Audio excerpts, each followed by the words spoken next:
Svarzbein. Is this one on? Hi, everybody. Hi, Charlie. Last week I was accused, justly so, of not speaking into the microphone. And so a lot of people said they couldn't hear me. So for the next half hour, I'm just going to talk about me.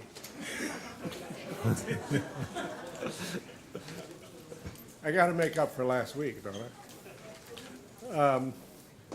Welcome, everybody. Welcome, students, faculty, and a lot of guests here, some old friends, and particularly our distinguished panel. This is one of a number of events marking the history of this program, 30 years now. It's really only 29, but something like that. No, it's really 30. I just don't want to seem so old, but anyway. This program has undergone a lot of change through all those years, and most of it for the good, and including this space, which is we use for all these kinds of events all the time and any time. And so I want to thank all of the previous alumni and students who helped pay for it. And I also have to acknowledge that this is the Schleimflug lecture series. The Schleimflug Society is named after a famous optical scientist, but it was coined by Mr. Peter Svarzbein as a club of student activities here some years ago. So he just said I stole the name for the lecture series. So I guess I'll give it back to you, and you can run all the lecture series henceforth.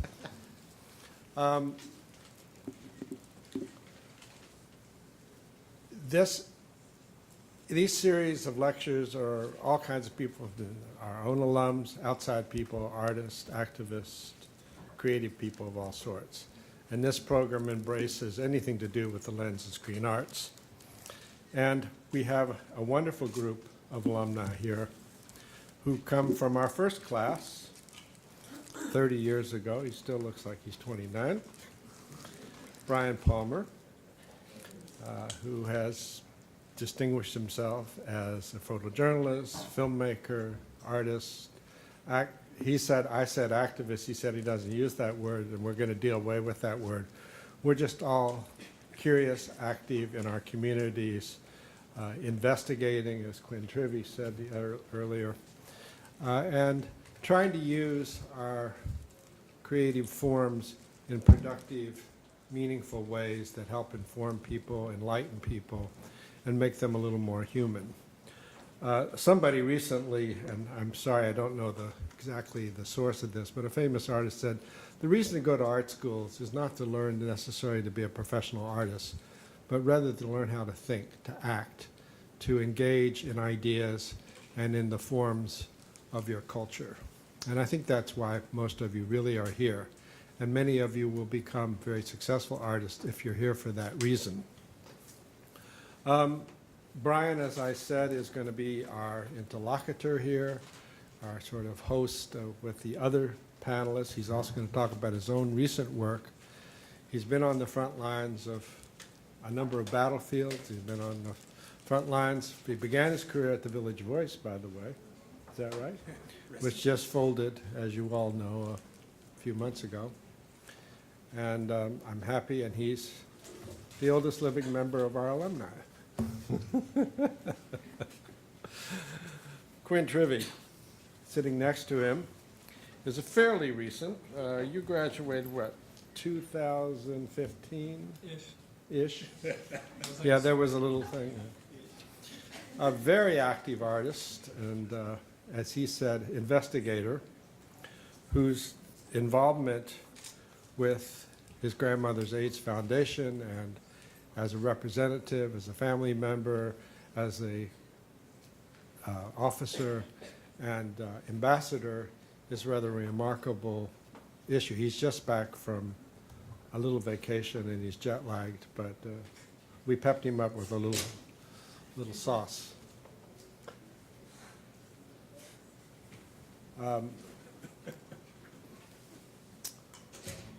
Peter Svarzbein comes to us. By the way, everybody has traveled here. Richmond, Virginia. You just came from Virginia. I mean, from Switzerland.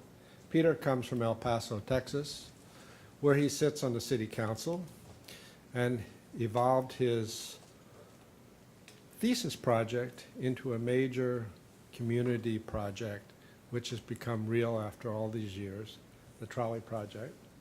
And he is an active politician and engaged in the concerns of his community, but also the concerns of our nation. Susannah Sayler, you graduated in '99, I think, is that right? Is a full professor and tenured professor at Syracuse University. After her thesis, her interest in environmental concerns, she, with a partner, started what is known as the Canary Project, which is involved with environmental concerns, involves other artists who are addressing these issues, and she is very active, I won't use activist, in organizing others and her own work to address this very pressing need of our society, to wake up and say there is something called a changing environment that is in danger. I'm not going to go on any further except once again to thank all these people for traveling and being here. They're kind of a cross-section of who this department is and has been, and hopefully will continue to be. Thank you. Thank you, John. Is it my turn, John? It's Brian Palmer's turn. Hi, folks. I would say that this is a homecoming for me as someone who came in the class of, well, came in '88 and left in 1990, but I never really left. I've stayed connected to SVA and to Charlie and to the president of our institution, David Rhodes, who just came in. And I'll try and explain why. I want to start, I have missing fonts, I see. I want to start all the way up here. And so I'm beginning with an image that is of me, but that I did not make. You'll see down here, it's Dhaka, Bangladesh. The photo is 2010. The photo is by my wife, Erin Holloway Palmer. For those of you who may remember me from those days in '88, '89, '90, that was an expression you seldom saw on my face. I was caught up in trying to be photographer, image maker, journalist, documentarian, witness, artist, activist, citizen. I thought for sure that to be real, I had to be one or two of those things, not all of those things, thud.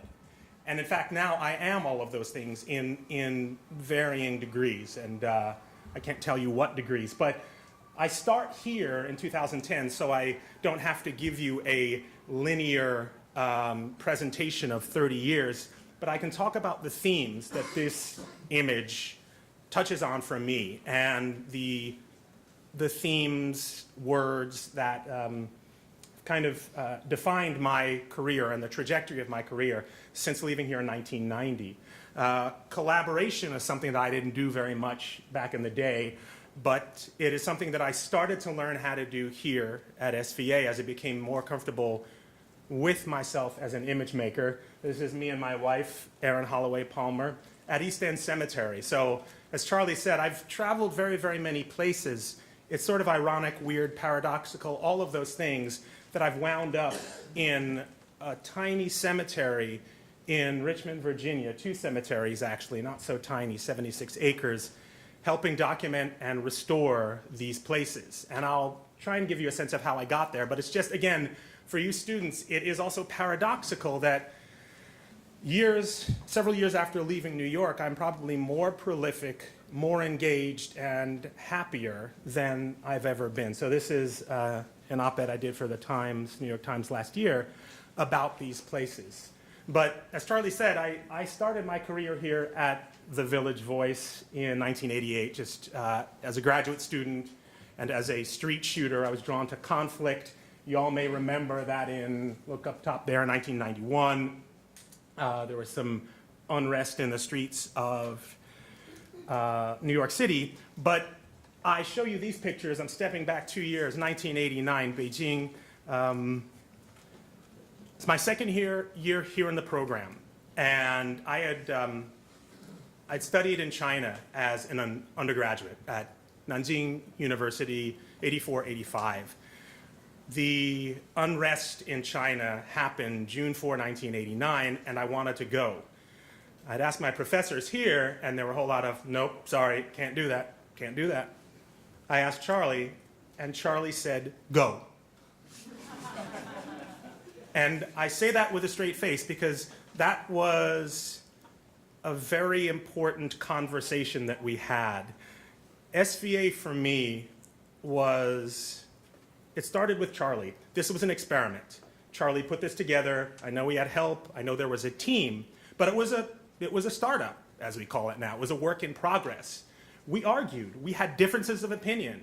I was young. I thought I knew everything, and I'd tell him how to do things. And of course, that didn't work out all the time. But what did work out is that Charlie would listen.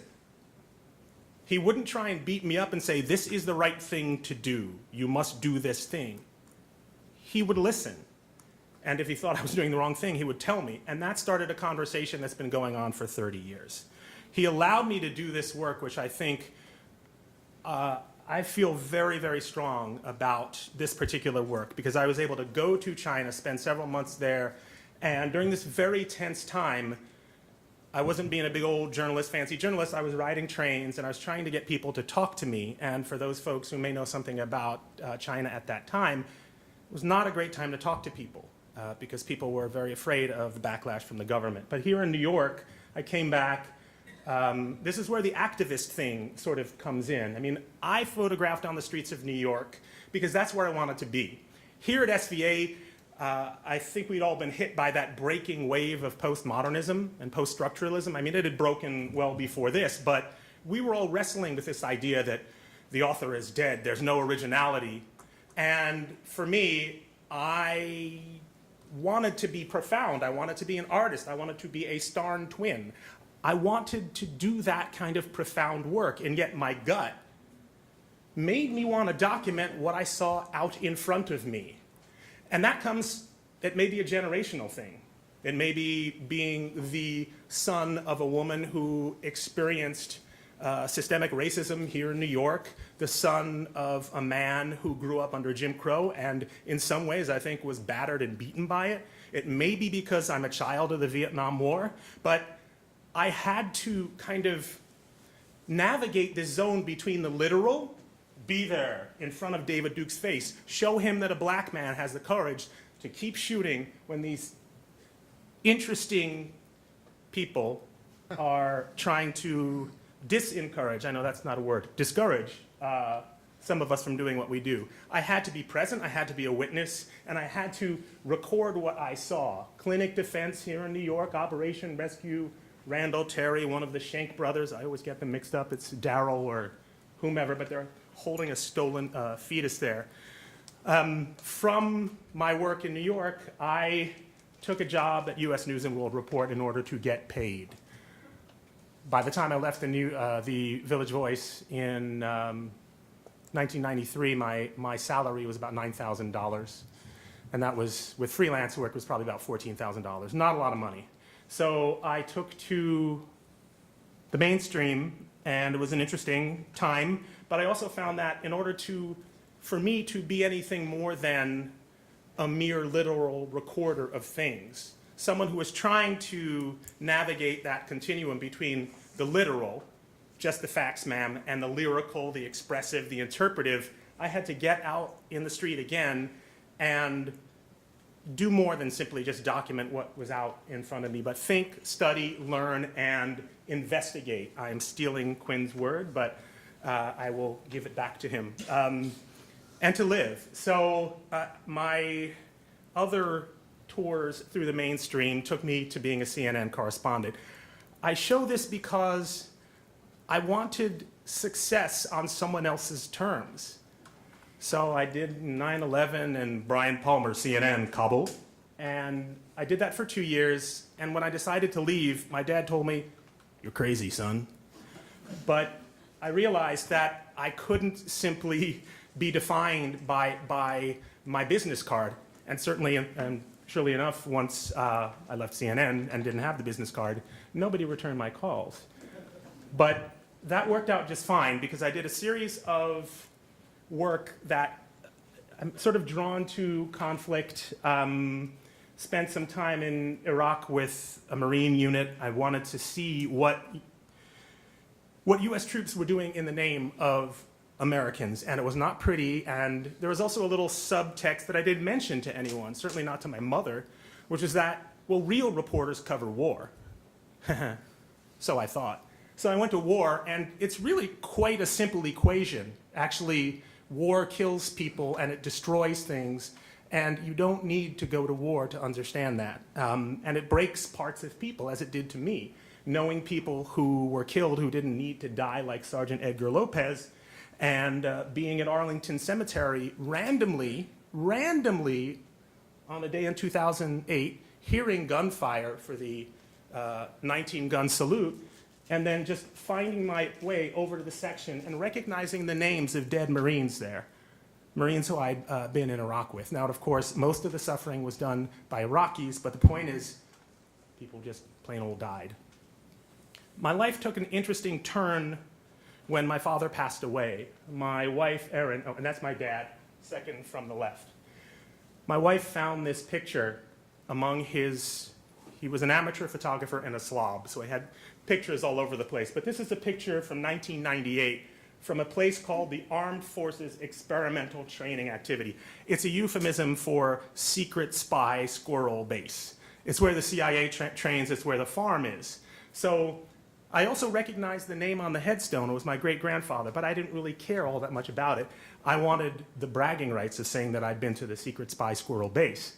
So I went, I arranged a trip, and then once I got there, what do people say now? I did the math. I did the math, and I realized this person, my great-grandfather, was most likely someone's property, an enslaved person. And in fact, he was. He was owned by a gentleman named Mabon Hobson, whose house is still standing in Goochland, Virginia. So I visited. This direction from being defined by CNN, from doing all this worldly stuff, which I don't discount because it's made me who I am, sent me in a very different direction. One of the directions was to do a story on black funeral homes. This person is Judge William Stone. He gave me the run of his funeral home for a period of months. But he said one thing: you can photograph anything, but I don't want you photographing my workers cleaning people up, fixing them up before they go on into the casket, because my business is dignity. I want my customers, the deceased folks, to have dignity. So I followed his rule, and my assignment from a particular publication disappeared because they wanted the dead bodies. It turned out that I ended up covering Judge Stone's death. He was an Energizer bunny of an 80-plus-year-old man. No one thought he would die, and he did. He happens to be the person who buried my father's sisters and brothers, my grandparents on my dad's side. So again, I went from these big stories to something that seems so small and yet so intimate, because what I feel that I'm doing is reclaiming pieces of our collective history that are not regarded as collective American history. The black stuff is black stuff in the same way that the Latino stuff is in the women's stuff. No, this is central to us. We just have to understand that. There are narratives that we work against, particularly where I live in Richmond, Virginia, every day. This is a flag that flies in a public cemetery in an African-American neighborhood. This cult of the Confederacy, this cult of Robert E. Lee, this idea that the lost cause of the Confederacy represents anything more than a nostalgia for a time when people are property, is deeply disturbing to me, and yet I still try and cover it with a kind of a sensitivity. And I won't say that there's no judgment in my pictures, and I'm sure you may detect a little bit of that, but I hope there's also some empathy and sensitivity. But the argument that this is heritage and not hate, the hate is baked in to the ideology. The ideology of the Lost Cause, the United Daughters of the Confederacy, the Sons of Confederate Veterans, rests on this idea that essentially black people liked slavery. And that would be something hard to argue to my great-grandfather who escaped slavery, to my great-grandmother who escaped slavery, and to all the other people, 500,000 people who escaped slavery. So I've also spent a fair amount of time documenting monuments that have come down, monuments like that in Charlottesville that are still up. I'm working on a piece for the Smithsonian about public funding for these things. But the ideology is clear. The speaker at the dedication for the Jefferson Davis Monument said precisely these words: "The great crime of the century was the emancipation of the Negroes." So this was the dedicatory speech as they laid the foundation. And yet you had an African-American man, John Mitchell Jr., who, when this statue was dedicated in 1890, spoke it plain at the risk of being lynched. And he was often threatened with lynching. He said that you're essentially celebrating treason. So these are people spending $4,400 of our taxpayer money to clean off graffiti. There's always been resistance to these things, I guess is my point. When I talk about public funding and how certain narratives are supported and how other narratives are not, again, this is a public cemetery, but a special section for Confederates. So it's been underwritten with public money for, over 100 or so years. This is the African American cemetery, one of the cemeteries where I volunteer. This is a cemetery. There are headstones in here. This is Evergreen Cemetery last year. It was cleaned up, this part of it, and it looks like this again, because that's what happens in the summer. So a brief, I'm hoping that this link works. In addition to trying to physically reclaim, it was not password protected this morning. My wife and I and a group of people are working together to both physically reclaim these cemeteries, but also to reclaim them narratively and historically. Again, these people, this history is part of our collective history. So we know all about Robert E. Lee and Jefferson Davis and all of these people on Monument Avenue, but we know so little about the African American men and women who essentially built the city of Richmond, people like Rosa Dixon Bowser. So what we're doing, in our cemetery of roughly 17,000 interments packed into 16 acres, we're trying to document whoever we can document and photograph whatever we can photograph. So I've been, over the past few years, just trying to do straight but interesting treatments of all the headstones. Then we do our archival research on various people. So I'm coming to a close. Sorry about that beep.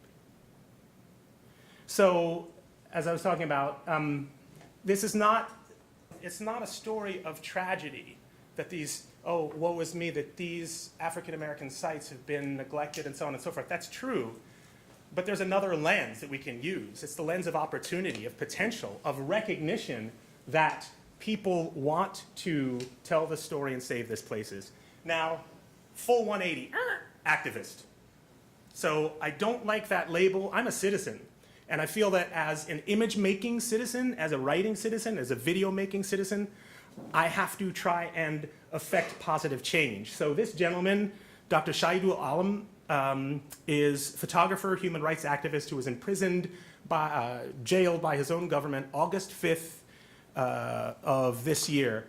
I met him in 2002, and he played a very similar role that Charlie has played for me. I went to cover his photo festival in Dhaka, Bangladesh, and I saw someone who was trying to do something completely different.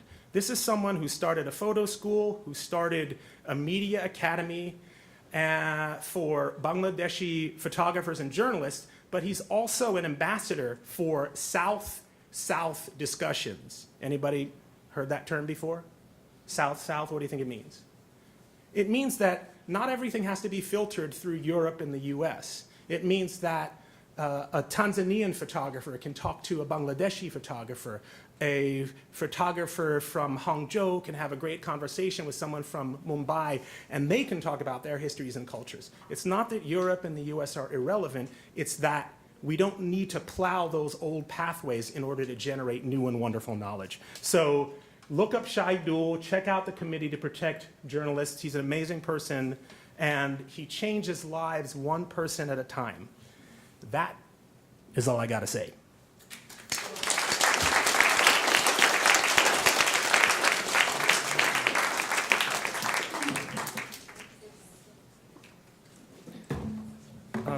That was great. So I'm Quinn. I graduated the semester before this fancy new building came in, so it's particularly exciting to be here. Can everybody hear me okay? All right. So let's see. There's a play button or something, right? Yeah, there is. Where does that go? Oh, yeah. This? Yeah. Play from start. Thank you. So I think by way of brief background, before SVA, I was working in film. That's what I did in my undergrad. Super quick slide for the type of photography that I probably included in my application here, which was commercial and editorial and et cetera. Shortly after getting accepted and during the beginning of my time here, I pivoted and created a book based on found material. Inside this envelope that I photographed is one of a number of reels of homemade porn. Orgy scene starts, 2M, 2F, toe tickling cock, ends abruptly, maybe still like fashion photography. But this was published via Llewellyn Projects, a fellow SVA alum.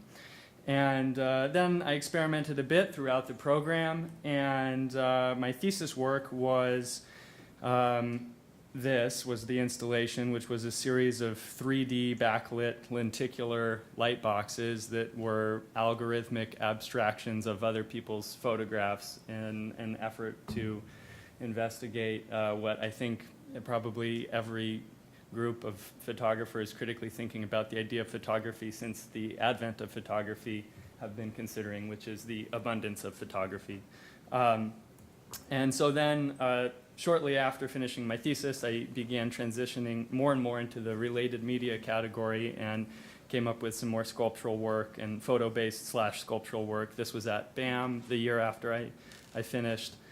And then these were just examples of continued evolution of practice and investigation, again, a little more sculptural, but I think still rooted in photographic principles that we could talk about a bit more later. These as well, and then these most recently, just a couple months ago. The bottom one, I actually just donated to 2x2 for AIDS and Art in Dallas, which supports the Dallas Museum of Art and AMFAR. So all of that quick background about my art practice via SVA, which is, I think, stylistically quite different than the way I have used a camera and the type of work I have done with the Elizabeth Taylor AIDS Foundation. So Elizabeth Taylor was my grandmother, and if anybody is not familiar with her, she was a famous celebrity and actress turned activist and philanthropist. And about maybe a month or two or a few weeks, it was right after I graduated, I actually became a trustee of her estate, brand, because celebrity licensing deals, and foundation, which is supported in part by revenue from those other components. And so my experience, however, with her foundation began just before starting at SVA. But before I get into some of that work and a little bit more of that background, I think it's important to paint a quick picture as to why it's important to be talking about HIV and AIDS today. So here are a few facts that I've put together. 40,000 people are diagnosed with HIV each year. 39% of all new HIV cases are among young people aged 13 to 29, at least, which is, I think, a considerable portion of the folks in this room. At least one teenager or young adult in this country is infected with HIV every hour of every day. The CDC predicts that 1 in 2 black men who have sex with men will be diagnosed with HIV in their lifetime. Take a moment to consider that staggering fact. African Americans make up 44% of all new HIV diagnoses, although they comprise only 12% of the total US population. 8 in 10 new youth HIV cases occur in young people of color. Men who have sex with men make up 2% of the population, but 67% of all new HIV infections. Only 1 in 3 men who have sex with men have ever been tested for HIV. 1 in 23 women and 1 in 36 men who inject drugs will be diagnosed with HIV in their lifetime. And this is under the global umbrella of nearly 37 million people worldwide living with HIV, about 2 million infections annually, and the United States ranking within the top 10 of new infections globally. And I think that these stats here actually paint a remarkable picture towards the intersection between the broad idea of social justice and social concerns and a host of ugly isms like racism and sexism and financial inequality that intersect with the health story of HIV, as highlighted here in these heat maps that show an obvious overlay between HIV concerns in the US, people living with poverty, mandated abstinence-based sex ed, which plays into education and other factors as well. So now that I've hopefully painted a bit of that picture in a contemporary sense as to why it's important to be talking about this here in the US and anywhere around the world, I'll backtrack to a few months before getting into SVA, when I began investigating the work that my grandmother was doing in her life and that her foundation was continuing to do in her death. I wanted to learn more about the work that she had committed herself to in the latter part of her life, and what was being carried on through her foundation. And so I began a journey around the US using the camera as a tool to get to meet people and get to converse with them. I'm sure everybody has read theory on that. So this is Mary from Jerusalem House in Atlanta, who through a housing program here was able to rebuild her life after battling homelessness and a drug addiction that lasted about 7 years, during which she also contracted HIV. This is Paul, who I met in Dallas, Texas at the resource center there. In 1992, he became HIV positive. Shortly after leaving the small town he grew up in, New Mexico, where the only known gay person was referred to as, quote, that fucking faggot by his own mother. Paul used to take 30 pills a day. Now he takes about 2 or 3 to combat his HIV. This is Michael, who I met in Portland, Oregon at the Cascade AIDS Project. He was a volunteer tester there when I met him, and his story that he shared with me during our portrait session was that he asked his partner if his partner was HIV negative and had been tested. His partner lied and said that they were tested and were negative, and then some months later Michael started to get sick and learned that he was HIV positive. I got tested myself there, and with that I would encourage everybody in the audience to get tested regularly. It is simple and straightforward, and the first effective step anybody can take in protecting their health, the health of those that they share themselves with, and being part of this conversation in a critical way. After doing this cross-country trip and then getting back into SVA and then obviously making a whole different type of body of work, I finished the program and I think, as I mentioned, became a trustee of my grandmother's estate, and including an officer of her foundation, and of course an ambassador in a public sense as well. And so under that umbrella, I had the opportunity to visit some of the work that she was funding internationally. So in 2008, she began a series of funding a series of mobile healthcare clinics based in Malawi, which is, depending on the agricultural yield at any particular year, arguably the poorest country in the world, or one of the poorest countries in the world. where villagers in this rural area had to walk sometimes over 24 hours to reach health care, or up to 24 hours. And with the introduction of the mobile vans that she was funding, had to walk no more than an hour, if not a few minutes, depending on the location.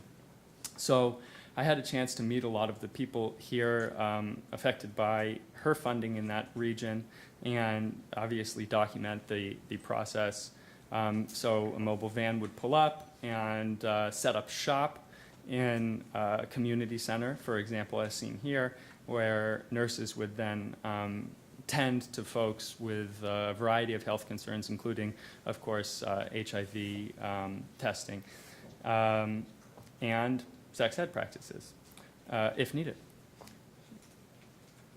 A concern of ours in 2012, and I say that before I was even involved, but of ours in 2012, was that the data was showing that, actually I'll skip ahead for a second, that we were only able to reach 1 man for every 5 women in this area for testing. So if you count the baby as a girl, then this photo that I took at one of the testing centers there is a perfect representation of that unfortunate ratio of 1 man to every 5 women.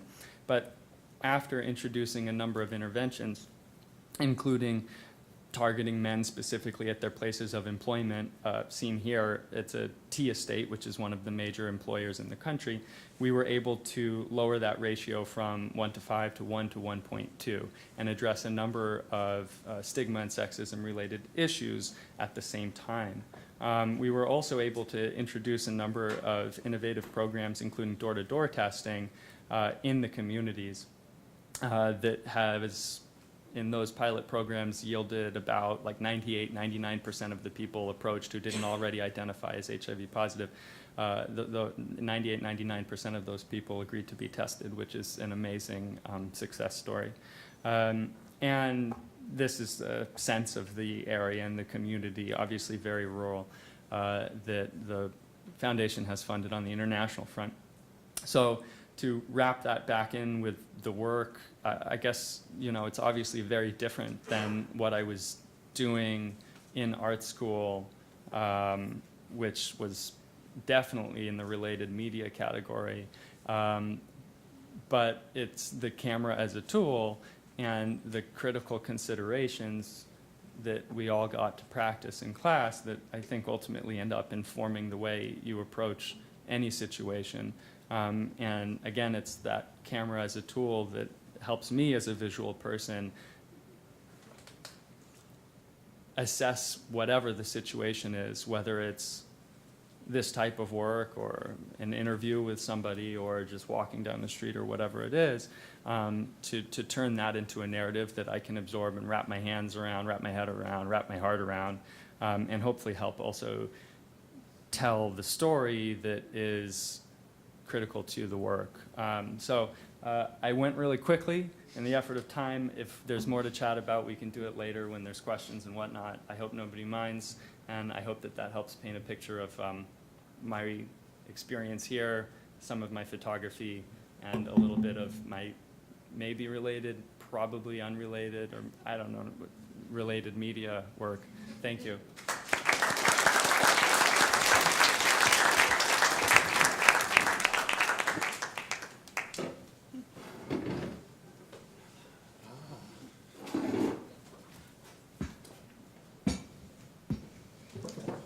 I felt that was easier going around that way. That makes sense. How's everybody doing, right? Excited about this. Where is it? Oh, here it is. Okay.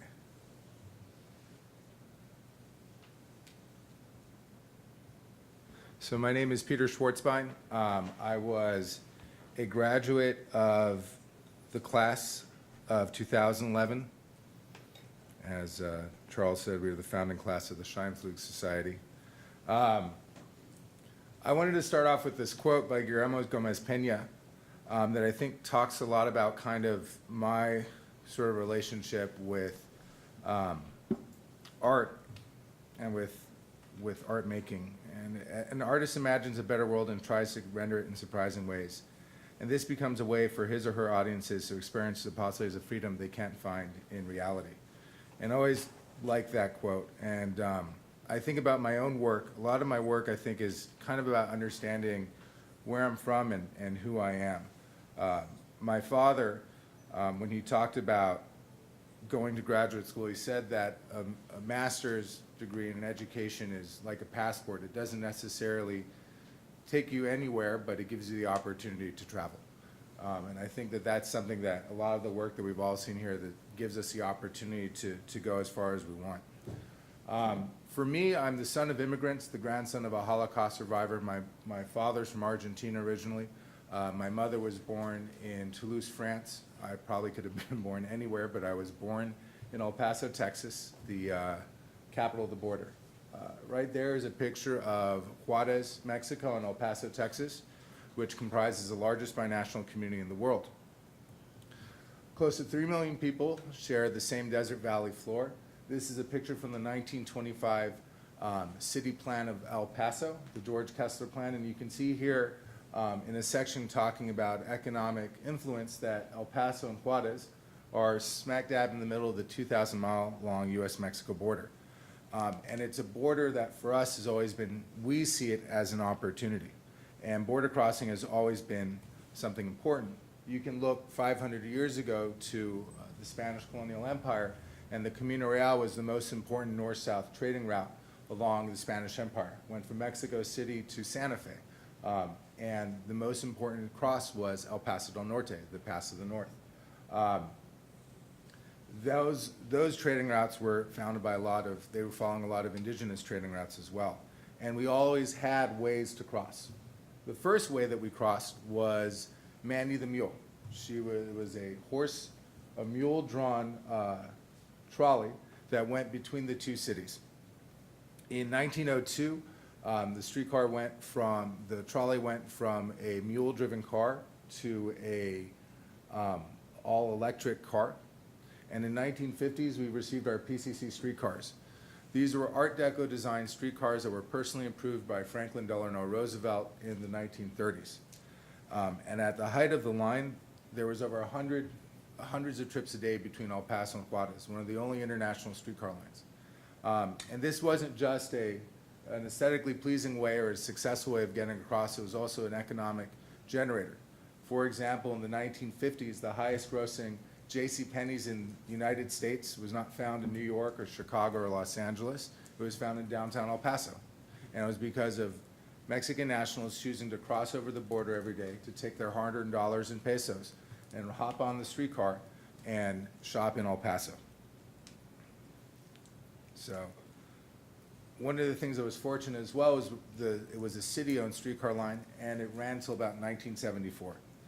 And it was a victim of its own success in that when the streetcar closed down, it was closed down due to Mexican business interests who felt that it was too easy for folks to travel across the border. So you can see here, this is a picture I took during my thesis of one of the old streetcars there that was out dying in the desert, and you can see the two flags of our countries there. And in 1974, the streetcar closed down. And people still crossed, but it increasingly became more difficult. And in 9/11 was a really big difference for border crossing. That's where you used to have people who would drive over. It might take a half hour, 45 minutes. Suddenly it was taking 2 or 3 hours of crossing, and you still had people crossing. In the 5 ports of entry that are there within El Paso, we have 90,000 people crossing every single day, going back and forth between Mexico and the United States, between El Paso and Juarez. They're going there for school, they're going there for work, they're going there to visit family and for food. And things slowly started to deteriorate, and in 2009, the bottom hit with an explosion of violence due to a cartel fight for the trade route in there.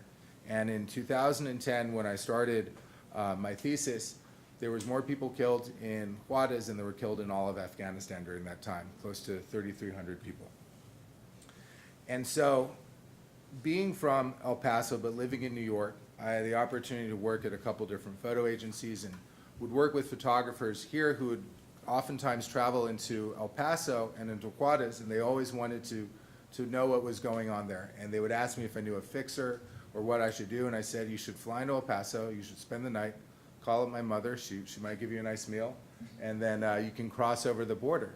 And inevitably, what they would want was they would want to go into Juarez, find a fixer that would take them into the most violent part of Juarez so that they could get the shots that would fulfill what their photo editor would want them to see. And for me, growing up on the border, being a child of Frontera, I knew that the border was not about this place that divides, but it's a place that brings two people, that brings two countries together and really creates a third space. And to me, the streetcars are a really great symbol of that, right? The fact that border crossing defines us. And so for my thesis, I created the El Paso Transnational Trolley Project. It was an ad campaign for a fictional streetcar to run between the two countries once again in the not too distant future. Basically, the goals of the project are to try to imagine a better future between the two cities, because if you can't imagine a better future, you can't have one. And also to challenge representation of what it meant to be on the border. And with any good ad campaign, you need to have a mascot. And so Alex the trolley conductor was born. This is from our launch at Sunland Park Mall on Thanksgiving of 2010. You can see Alex over there. The original Alex the trolley conductor was played by Manuel Martagon, who is also a proud alumni from the class of 2011. I wish he was here, but he's awesome. And that is my brother over there, who played our one of the first spokespersons for the streetcar line. And he is going to have a baby in the next couple months, which my mother is very excited about. And so I just have a little video here to show you guys kind of Alex the trolley conductor in action, the border's newest hero. Let's see if this works. Hello. What's your name? My name is Alex, the trolley conductor. And this is who you're playing today, Alec. Yes, Are you in a video game, Alec? I want to be in a video game. What was the inspiration for this character? The El Paso Transnational Trolley. Like some of your unions here today. Over there. Oh, they are? All right. Are you doing your family too? Yes. You know, most people want blood and guts and a sword. What made you pick this above all? I want to take people home safe on both sides of the border. All right, very good. Do a spin for the judges.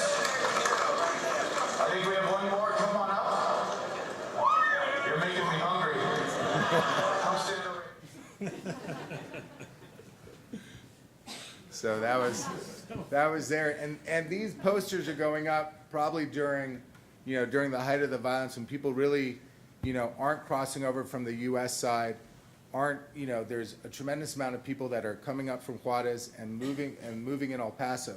During this time in 2008 to 2010, for example, while the rest of the country was going through a recession, you could not find a vacancy of any apartments, you could not find a vacancy of any housing during that time.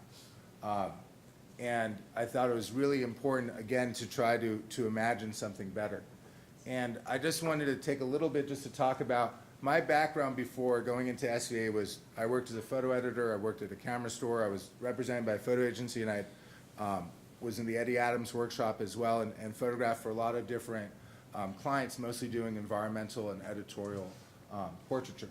And so one of the things that attracted me to SVA was that with all the graduates that had come out of the program, there wasn't one specific style of an SVA grad. You had all different kinds of style, whether it was more photojournalism, more conceptual photography, and everything in between. And that really attracted me because I wanted to go as big as I wanted to. That related media part of the photo, video, and related media, I think I took it to heart and really think that that's a great strength of this program. So this is one of the poster designs, and we put these posters throughout El Paso and Juarez. So you can see this.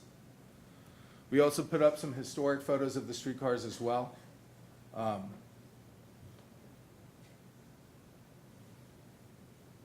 This is actually one of the old streetcars there that was there in downtown. We put back up, probably a little bit larger than life. And so as the project wrapped up, or as I wrapped up with the SVA, with the thesis program in SVA, I felt like I wanted to go home. And I was invited to be part of a public art festival called Chalk the Block, which is actually happening next weekend, coming up, which is a really great public art festival. And they had a 8 by 60 foot chain link fence that they wanted me to cover, and they had a very small budget to do so, but it felt like it was a good opportunity to see where this project could go, and it felt like there was an energy and a momentum back home to sort of see how far this could take me. And so the night I landed, I started making portraits.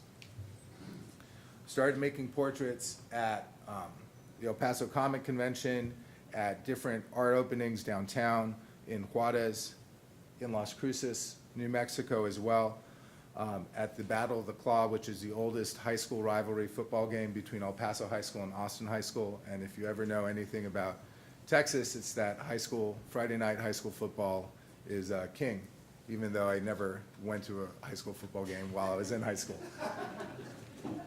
And at the end of this, after about 2 months of photographing, I came up with this. This was a piece called Faces of the Frontera. It was a photo mosaic of a streetcar comprised of over 2,154 portraits from folks from Juarez, Mexico, El Paso, Texas, and Las Cruces. And it'd be hard-pressed to find out who was on which side of what state and what country, and that was precisely the point. And so this is kind of one way that we had it displayed there as part of that Chocolate Block Festival. On the upper right corner, you'll see a piñata that we had of Alex, the trolley conductor. He had now entered into a whole new level. He was no longer human, he was a piñata. This was another commission that we had, putting it up through downtown. And, you know, the streetcar was coming up there, you know, really begging for people to believe in this better future, in this different kind of future that we could have between the two cities. And as I started coming home, I started becoming more civically engaged. I was invited to participate as part of a citizen review committee for our San Jacinto Plaza redesign. That's our downtown plaza. It's really beautiful now. And there was a host of recommendations from the citizen review committee, namely to keep the Luis Jimenez sculpture of the lagartos, of the alligators, in the center of our plaza. We used to have alligators in the middle of our plaza. It's one of these funny coincidences of history because alligators are not native to the Southwest U.S. desert. So, but we loved them and they were our own. We had ping pong tables, chess tables that were put in, and one idea was to have a streetcar cafe, kind of like a Shake Shack. You can actually see what ended up becoming a cafe.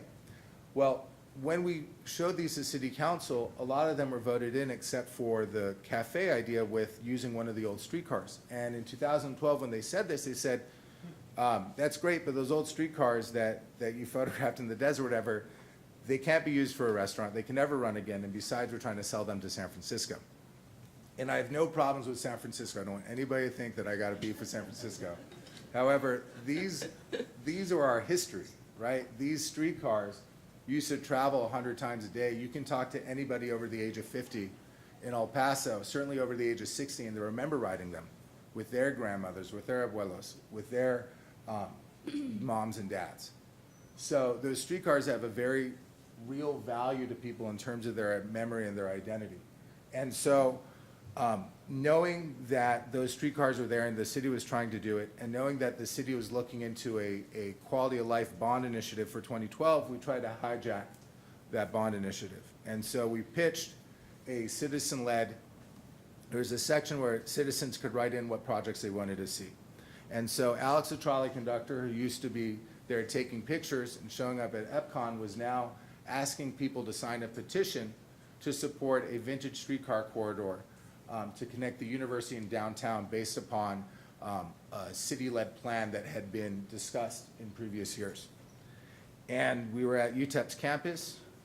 We were at the First Fridays, La Parada. A lot of the places that I went to collect portraits, I was now collecting petitions. And in a little under 2 months, we had collected more signatures than any other citizen-generated project, close to 2,000 signatures. more than a soccer stadium, an Olympic-sized swimming pool. And the city was able to use those signatures, not to put it onto the bond because they said a transit project couldn't be considered quality of life. And I think living in New York with the kind of public transportation you have here, you can make a very strong argument that transportation is inherently tied to quality of life, but I digress. However, they were able to use our signatures to lobby the Texas Department of Transportation for what eventually became a $97 million grant for a vintage streetcar corridor to connect your university area with our downtown and our downtown bridges. So it seemed like it was all good, right? Except that we had a new mayor that came in and we waited. So in 2014, it was unclear whether or not the money would be accepted by the city of El Paso. And so rather than, and this is Alex, the trolley conductor now, sitting in one of the old streetcars, things have completely become unglued between reality and fiction and art and everything at this point. And so rather than waiting to see what happens, I decided to run. And so I decided to run for city council in December of 2014. I knocked on thousands of doors in the winter and spring of 2015. I waved at thousands of cars. You can see how happy I am. And practiced for a lot of debates and forums as well.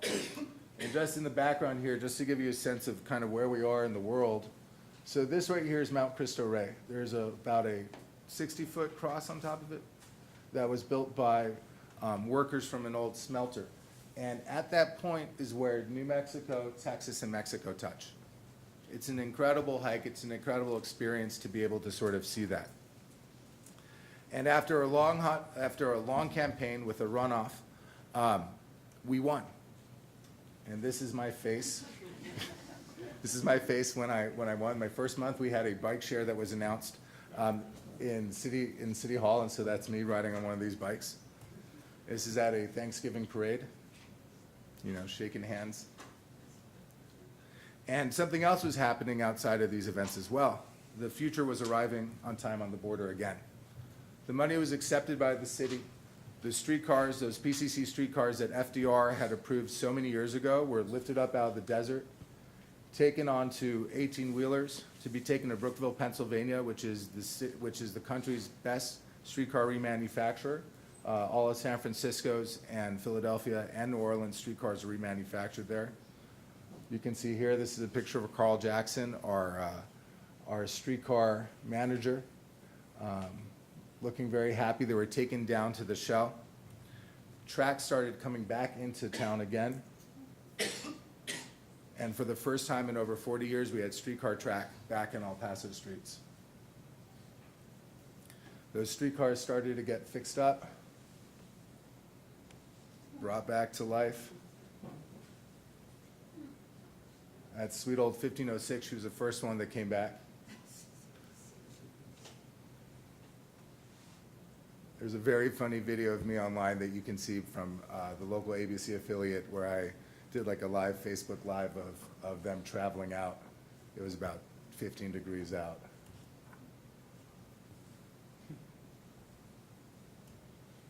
Entering into El Paso County.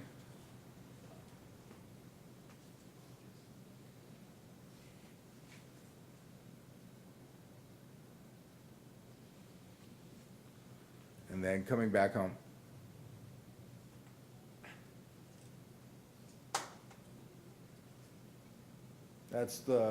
There's 2 cars with that colorway, there's 2 with this as well, and then there's 2 more with a National City Lines motif where it's mustard yellow and then olive on the top. And so there's been a number of months of training right now with the streetcars. And actually today is the first day of pre-revenue service. So the streetcars today are actually running their route. This is one of the routes that they have right here. You can see here it's a 5.2 mile long line with 22 stops.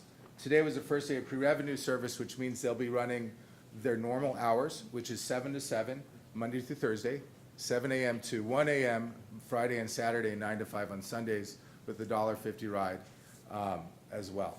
So It's pretty exciting. We've kind of went full circle in that we just recently did a design workshop session with a public and mapping artist from Baltimore, Graham Coral Allen, where we actually had citizens ride the streetcar route, hop on and hop off in different neighborhoods, and talk about and discuss what they like with the neighborhoods that exist there and what they would like to see around the streetcar and what they would like to protect in a very bottom-up sort of planning session.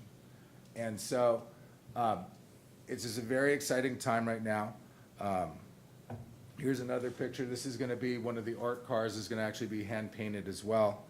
I think for me, what SVA had really done was really very much open up my mind and open up my idea kind of what art could be and how it could function in the world. And I think that probably what unites all of us sitting here is that, and what should unite a lot of us as humans, is that we all have our different ways of leaving this world a better place. And there's numerous ways of doing that. Images can be one of them, social work can be another, but I think we all have that responsibility. And I think I went a little bit over my time here, but I just have one last thing to show you, and that is what they look like running today.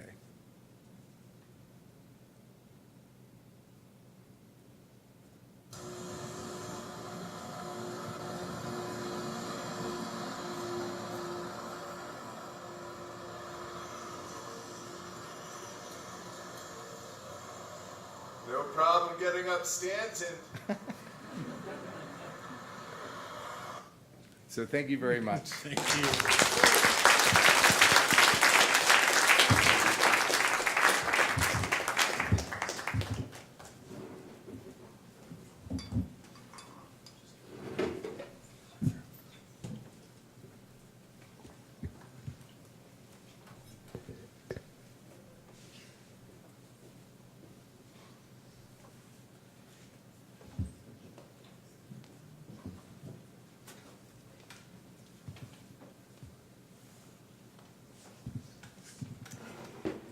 Hi everyone. I want to start by thanking Charles and Liz for organizing this event. It's so exciting to be back, and I had a few memories today as I was walking past beautiful Gramercy Park, which used to be part of my walk. And one of them was when SVA brought Johann Diemenprez with his film Dial H for History. And it was while I was still a student, and it was sort of a watershed moment for me because I realized that the artist could be a historian, and that artists could weave together complex social issues and be a synthesizer in that way. And it changed the way I looked at art. I also remembered Charles telling us that we really needed to think about science. Art and science needed to get together. And at the time, I didn't really know what he was talking about. But it sunk in later, so I would thank him for that. And he also told me that I should spend more time looking out the window, so which I also didn't get till later, but I thank you for that also. I personally like the term activist. This is something we were discussing before we came up, and I'm fond of it, and we can talk about that more later. I wear kind of two hats. Well, I wear a lot of hats in life, but today I'm going to talk about my hat as an artist and as an art organizer. I'm a co-founder of the Canary Project, which I'll talk about today, and kind of the genesis of that project. I just want to point out the words. This is a graphic that we made 2 years ago for the 10th anniversary of the Canary Project, and the words around this graphic are borrowed from Marshall Gans, who's a senior professor of public policy at the Harvard Kennedy School. And what he studies and has spent his life learning about and doing is organizing social movements. He worked for many years with United Farm Workers, with Cesar Chavez, and he also was the grassroots organizer for the Obama campaign in 2008. And these are the emotional cylinders that he feels are needed to make a successful social movement. And they're also emotions that, I personally feel that art can activate. And no, single artwork should be held responsible to activate all of these simultaneously, but I believe that they are things that as artists we can activate. So my work on these issues, on environmental issues, started when I read a series of articles in The New Yorker titled The Climate of Man, which became this book, Field Notes for a Catastrophe by Elizabeth Kolbert. And I remember very distinctly lazing about in Central Park reading my New Yorker magazines and my growing sense of alarm about this issue. I knew about climate change, but I hadn't ever quite, it hadn't hit me with such urgency before reading Kolbert's writing. She's now a friend, and I've worked with her on various issues. So along with my collaborator and husband, Ed Morris, we devised a project called A History of the Future, which is a photographic project looking at landscapes around the world impacted by climate change, which was a model that Elizabeth Kolbert followed in her book. So these are the locations that we photographed over several years. And the goal was to look at a variety of climate change impacts and to also look at those things happening in places where people live. We felt like there was a great deal of imagery coming from remote regions like the Arctic, and not enough from regions where densely populated regions. So I'll show just a few pictures. I'm really eager to get to conversation with these beautiful people here, so I'll try to move quickly. So this was actually the first location that I shot. It's a melting glacier in Austria. Initially, I piggybacked a lot of the work on commercial work because it took us, students, we can talk about this later, but it took us a while to get our funding together. So this was piggybacked on a commercial job. This is shot 3 months after the hurricane in Louisiana, Hurricane Katrina. And, it was interesting because I didn't come to this work with actually any background in photojournalism or environmental photography per se. So I brought sort of my own style to it, thinking that I would go and, come back with these pictures of, kind of real violence in the landscape. And in fact, what happened was often the opposite. I came back with these very kind of quiet images, which really made me start thinking about the nature of geologic time and how we, as artists, can represent that. This was a shot taken in Niger, which is in the Sahel region of Africa and has serious issues with drought. Surprisingly, this was taken during a period in the project where we felt that we needed images of hope. And I had read an article about tree replanting in this area and how it was changing microclimates quite successfully.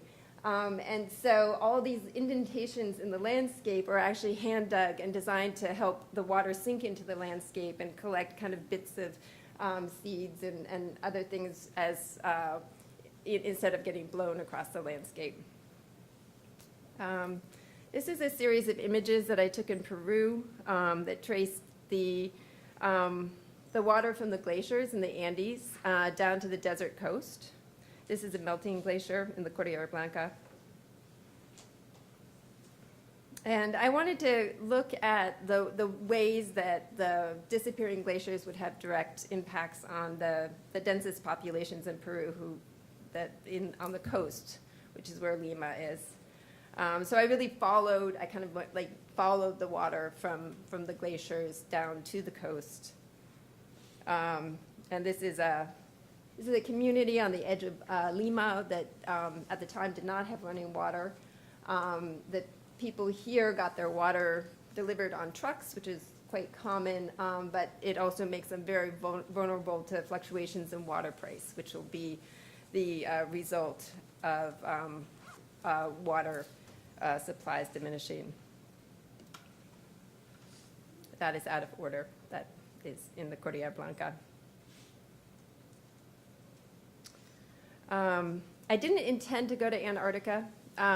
because, for the reasons I stated before, but one of our advisors on the project had the opportunity to go. She was like a high-powered New York person who worked in a talent agency. She didn't have time to go to Antarctica, so she sent me instead. So this is the Russian base in Antarctica, and it was a really incredible experience. And very cold, yes, very cold. Incredibly beautiful and very cold. This is Coney Island after Hurricane Sandy.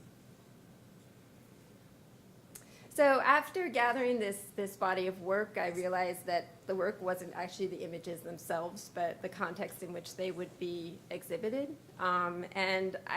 We tried a lot of things to try to convey the meaning of this work, to try to convey the idea of geologic time and like the urgency of what's going on. And in this particular exhibition, we paired the images with objects from various collections at Indiana University and had virtually no text in the gallery, although some was available at the entrance to the gallery. We've also exhibited the work in science museums where it's like there's words all over the place, and people children touch the images, and it's a very different kind of vernacular for it. This is somewhere in between. This is at the Graduate School of Design at Harvard. Sides of buses with the language of advertising, like you have to be able to sort of get it as the bus goes by, so, very bold language.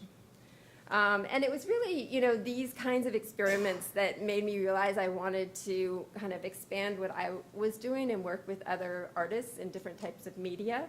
And part of that came out of an acknowledgement that my photographs are kind of quiet. They're not like loud activist type images. This is a billboard in Columbus, Georgia. And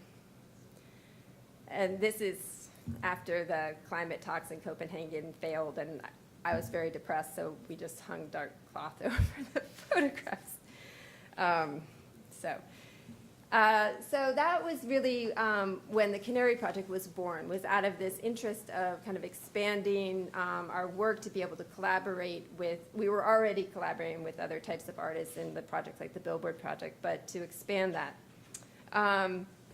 And we can talk about this more when we all get together on the panel. But we devised, one of the first things we did was to do a poster project, which was inspired by World War II posters. And which we noticed, like a lot of World War II posters were about things that environmentalists care about, like plant a garden and carpool and all these things for the sake of being patriotic. And it was interesting to think about the environmental movement as possibly being patriotic. And so our liberal advisors were like, no, you can't have the word patriot in the title of your project because, that is a word that, that's a bad word, and you can't have a gun, but we did it anyway, and and my mom was very worried about it. But and so this was a project where we solicited posters from. There was a brief, to make a poster that would encourage people to embrace sustainability, kind of individual action in a collective framework. And we got posters from well-known designers like Shepard Fairey. This was designed by Michael Beirut, who's the head of Pentagram here in New York. This is a bus campaign in Cleveland, which is where he's from.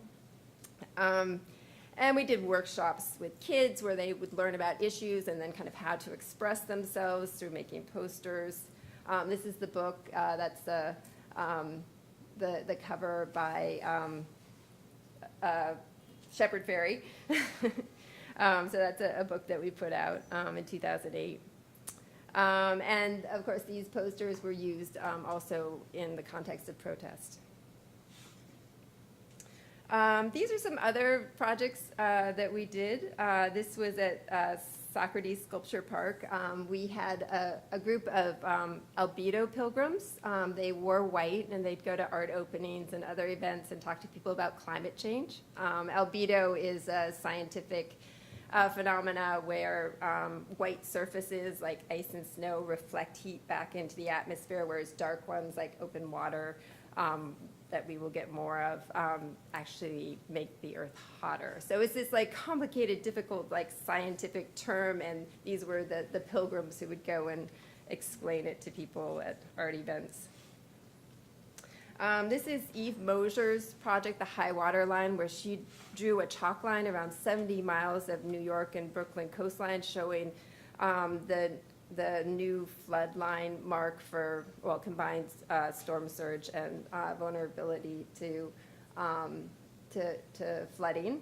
And in this project, it's really Eve's project, and we worked as producers. We helped her with research and doing a documentary. We stored her chalk for her in our studio. So in this case, we were, acting more as producers of the project.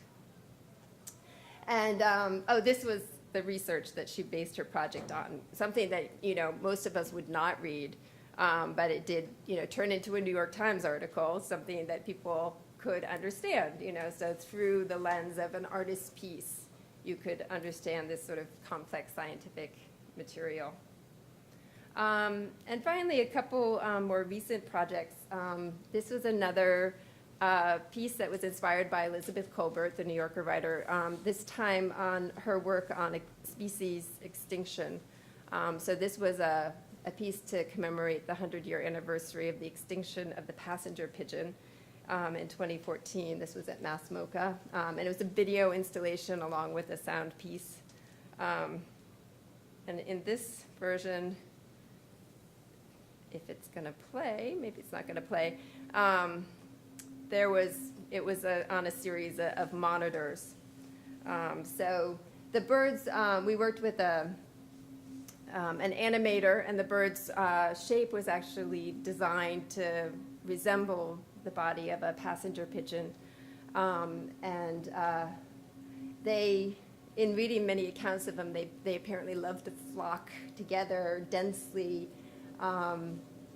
The piece is called Eclipse because James Audubon likened a crossing of the passenger pigeons to a noonday eclipse. Apparently, when they migrated, they were just in bodies of millions of them migrating. And they went extinct very quickly because of hunting and other damage to their habitats. And it was a watershed moment because people in 1914 didn't really understand yet that we could make a species go extinct. I'm going to zoom forward here. So eventually, the birds kind of fill up this entire space.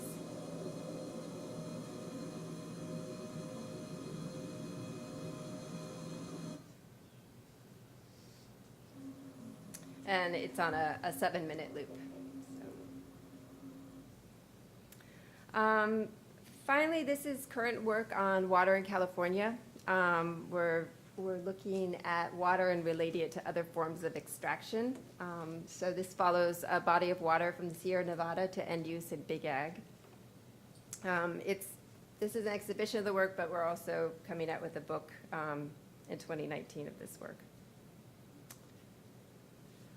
And this is my office at Syracuse University, so where I teach art and ecology type courses on things like art and ecology, food, and shelter, animals.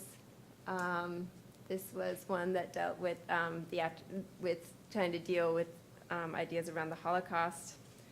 This was last weekend. Seitu Jones came, and we were partnering with Brady Farm in Syracuse. It was a great event. So thank you so much.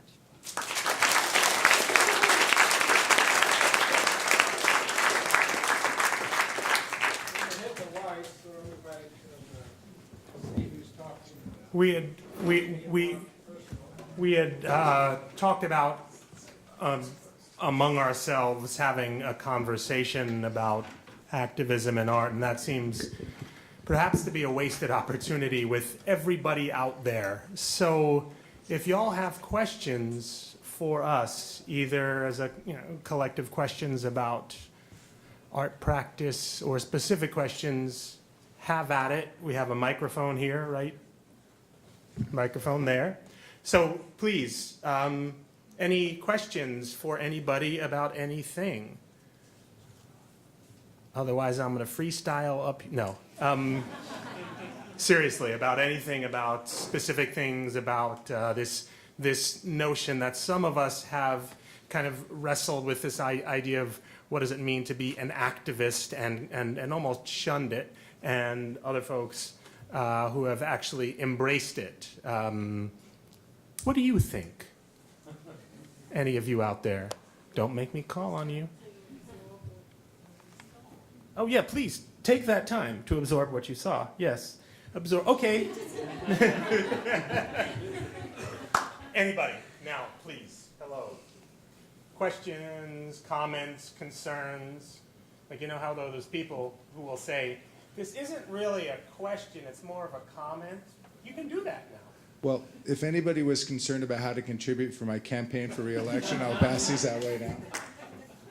I want to know, so is being a politician part of your art practice? Like, would that be a viable mode for MFAs? Like, I'm just thinking this is the next wave. Well, I mean, so, well, obviously, I think on one hand, that cross between art and public policy, and I don't like the term politician as much as public servant, because in the actual practice of being an elected official, it's more public service. It's a lot. I mean, a lot of what you're doing on the very local level is helping people and trying to connect them to what is a very large bureaucracy in terms of the city institution. Campaigns are a little bit different in that there is a fundraising aspect, there is a narrative building aspect. I think when you're talking about creating a project for your work or others as well, like that's part of it, is how do you go and synthesize what it is that you're trying to do? How do you go and fundraise or write that grant to make sure that you're able to do it, or to look with other ones as well, so that whatever you're doing it. Even in the case of the Transnational Trolley Project, we had started a Kickstarter here when I was at SBA to pay for Manuel to come down to El Paso for our campaign kickoff and to pay for the We Pace posters and such. I think that being an artist, again, we look at things from different perspectives. I think when it comes towards public policy, being able to create and present things in novel ways, I think is important. I just thinking about public servants and politicians. We're momentarily in a bubble here. It's a lovely bubble, but we're in a political environment where many of our so-called public servants are not serving us. They're actually doing violence to our democracy by destroying the notion that that discourse should be evidence-based. And I feel like the themes here, investigation and really embracing and engaging with the empirical, run counter to what's happening, at least in many of the back rooms where I live, and possibly in Washington, D.C. as well. So, I mean, that's another reason why I wanted to engage you folks out there. What are y'all doing? What are you thinking about? In this particular political environment, when evidence-based work, whether it's art, whether it's writing, it seems to me to be under threat. And it's lovely to talk about it here, but do you contend with this? Everybody up here obviously does, but I'm really trying to throw it back to you, because you have this opportunity to address some folks who are on the front lines now. And I'm sure you, in your own ways, are on your own front lines as well. So I am being serious now and not being funny. Well, what do you think was the biggest hurdle to get these projects going besides something like finances? Like almost something like psychologically. Like, how do you, yeah,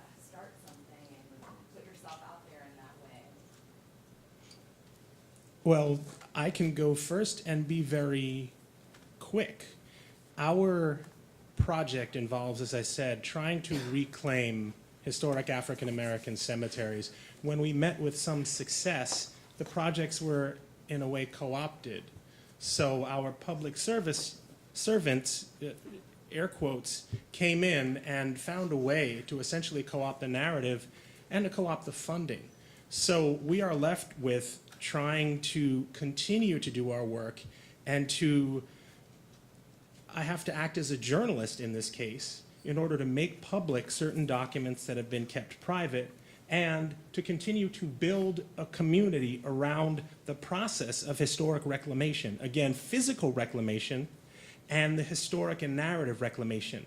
You can't just clean up a place and then think everything is going to be wonderful because these places have been disinvested of their value.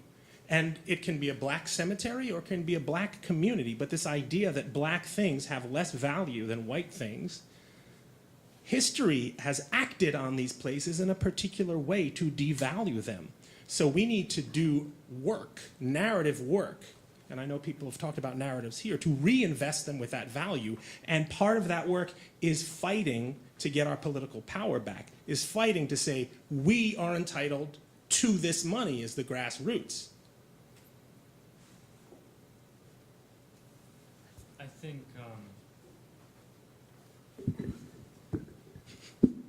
think that work. All right. I think something. What I'm about to suggest, I think, also intersects with a question that I wanted to pose to the panelists as well as the audience, which is, how do you find hope in times like this? And so maybe I'll return to that question in a second after I say what I think. It's very related. Which is, as you see what is going on around you in your house, city, state, country, or world, and you ask yourself whether or not you are comfortable with that which you see, or that statistic that you read, or the sea level rising that you're aware of, or your own hometown concerns, you have to ask whether or not you're comfortable with that. And if you're not comfortable with it, then you have to ask what it is that you can do about that, whether it is big or small, a tiny step or an action or a hand extended to somebody or a private foundation started or whatever that is. You have to be able to say, this is what I can do. And so if I say I can take a picture and it'll be decent and it'll help me show an effective way of reaching men and leveling a ratio of stigma and sexism and access to healthcare, cool, I can take that picture. Or be on a board, or speak at an event, or whatever that is that you can do and are impassioned to do in the work of the panelists here that has been so inspiring for me to see. So maybe that helps find a little bit of hope. I have other thoughts about hope that sometimes are great and sometimes depressing, but that's a question that I wanted to pose without any other questions on the table. That's a great question. Everybody in the audience? Yay. Brian, I have a question for you. Not only do I think I remember watching you on CNN, like in 2002, 2001, what was the first year of this program like? What was the highs, what were the lows? Wow. You said you made some, some suggestions. Well, so, I mean, 1988 feels to me almost like this time, right? I mean, we had the AIDS crisis, we had a couple of years later, tremendous unrest and tension, racial tension in Crown Heights between Afro-Caribbean folks and Hasidic Jews. We had a lot going on. And I see this wonderful facility here, but I also remember what it was. And what it was is it was us, it was you. There was a tremendous amount of concern, and there was some hope. We were buzzing with activity. There were people who were taking naked pictures, and there were people who were doing street photography, and there were people who were doing conceptual things as well. And we were engaging with each other. We understood that we were the program, and we were engaged in the world outside. I think it was us. It was that energy. It was a wonderful time. It was a formative time.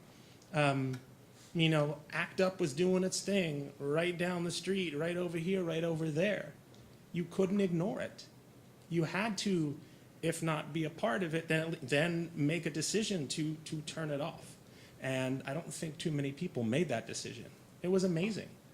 It was an amazing time to be at SVA. It was an amazing time to be in New York. It was a privilege.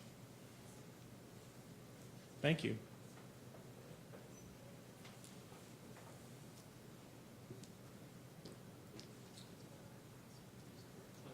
It's overwhelming. I think that's how we probably all feel.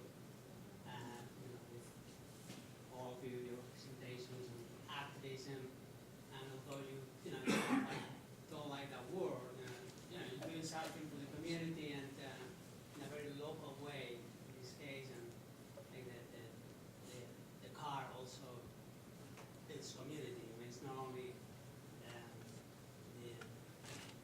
the fact that you have put together a project is looking at the future, people are going to kind of like relate to each other, neighborhoods are going to start to, so I think America has that, is one of the issues. The communities are so expanded that you just get on the car and then you know, you speak with the neighbor, you don't have that sense that maybe you have in come from Europe and you do. But I don't have the answer. You're saying you know, what to do, right? But I mean, maybe you have to look what happened that we have reached this point. I think there are values in this society that need to be start changing. Competitiveness, the values also of silly things, but high school, you're talking about football, that male representation with the, you know, the cheerleaders, it's kind of like, what's going on now? It's for me, it's so, it's carrying so many values that have, in a way, taken you where we are at the moment, that maybe it's a whole process.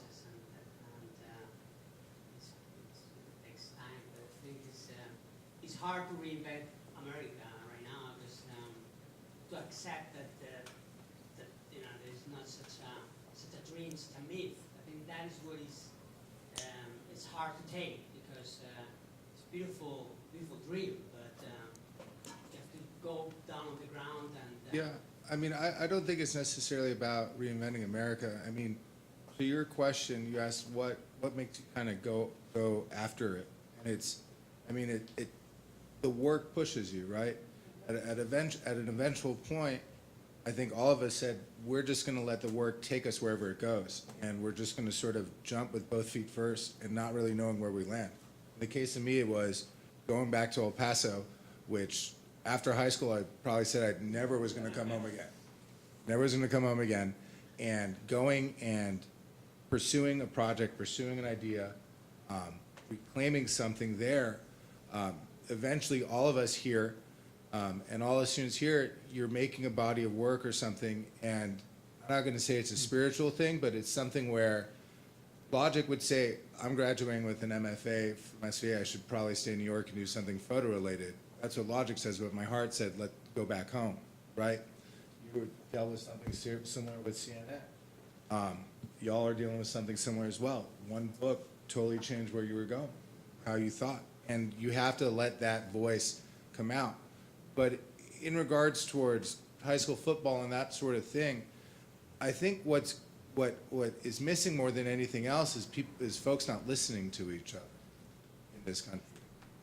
And it's a very fortunate position to be in New York City, where people's ideas are in some ways very open towards a lot of ideas, but at the same way folks have a similar thing there too. With that high school football team and the cheerleaders, there's also the high school band guys and the band women, and they're waking up at 5 o'clock in the morning playing their bassoons, playing their tubas, learning music, which is a creative pursuit.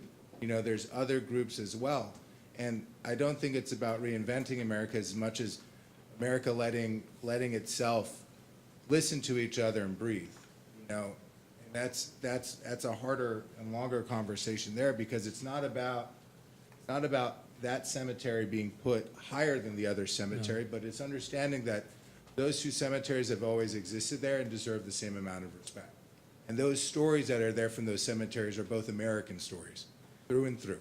And how do you go and let those stories accept each other and not try to put a plus or a minus down and just say, this is, these cemeteries came up in different ways, but we're going to maintain them. We're going to maintain them at the same level now. And every single one of these stories, whatever part of the cemetery you're on, is just as valid and just as powerful and just as American. On the question of hope, and I think this is really connected to what you're saying, Peter, is that, for me, I think the way that I don't totally use hope is that I don't work alone. I don't think these are times to be alone with your anxiety about what's going on. It's find people to work with, and because I can't really just give up, because I'm working with a bunch of people, and I would not just be letting myself down now. It's also a team. And so, and I also think that if you're an artist, it can be really hard to work on political issues alone. It's you feel really exposed, and you feel like you're going to be open to a lot of criticism, and I think it's feels like there's danger there. And so, collectivize, collaborate. I think that's a really helpful way to kind of keep moving. So maybe I have a question. So especially, some of you are working collaboratively with other people.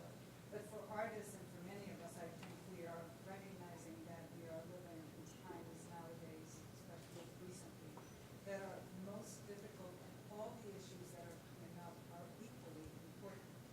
And how, maybe that's a question or maybe an observation, how do you as artists or as individual artists discern and separate what you should work on? Because it feels as if though every issue, and for us as visual people who create visual commentaries, everything seems to be equally important, and it's not like we have one, we may all have one topic that we would like to work on, but right now it just seems that everything lends itself and has an urgency. So how do you separate that? Do you ever, do you have a problem of how do you discern which way to go and what to work on? I'm not sure whether it was Susannah or Quinn who said the very profound thing. You have to ask if you're comfortable with this. It was you, Quinn? So for me, I worked on a number of issues, war and so on and so forth, and those were meaningful to me. But when I was confronted with something that I thought was deeply unfair, but also something that I thought had the potential to be truly transformative, this restoration of a historical narrative that could give new meaning to people's lives. So for me, for example, to understand what it means fundamentally to be an American, to have an entirely new chapter of American history open for me as a 50-something-year-old African-American man, to know that my ancestors liberated themselves before anybody liberated them. They fought for their own freedom. What would that mean to a 12-year-old boy or girl in Gilpin Court, Creighton Court, in these so-called public housing projects in Richmond, Virginia, or here? I was not comfortable with the glorification of the shit that we see on Monument Avenue. These things that were, these monuments that are ideological weapons. And that may seem like a small thing when we're talking about climate change, when we're talking about war and brutality and things like that. But to me, this was fundamental. I was not comfortable with the existence of that narrative, and that narrative being supported, that false narrative being supported, that black things don't matter, and that these exalted Confederate things matter tremendously. That, to me, I think, does violence to people's psyches, and I understood at my advanced age that it did violence to my psyche, and when I learned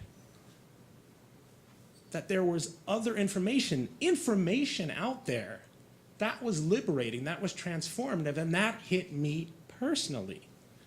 I was not comfortable knowing that I could do something in this city to begin to change the way people think, first about history and then about themselves.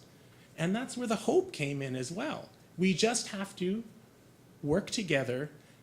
We just have to allow ourselves to feel that discomfort, certainly.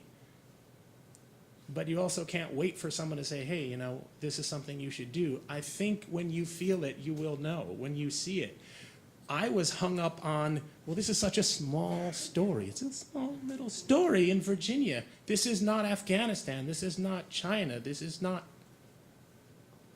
I was not comfortable with being told that I was less of an American by sons of Confederate veterans, and having people tell me that, well, slavery had some good points to it, civilizing and Christianizing influence. I was not comfortable with that, because I knew in my bones, and I knew from books too, that that wasn't true. And if they're selling that to kids, white or black, that's a crime. I wasn't comfortable with that. So thank you for that lens to look at it. Look at this issue. What are you not comfortable with? And what can you change? Maybe not alone, but maybe with some other people. Can I make, is this a mic on? Can you hear me? Not really. How's it on?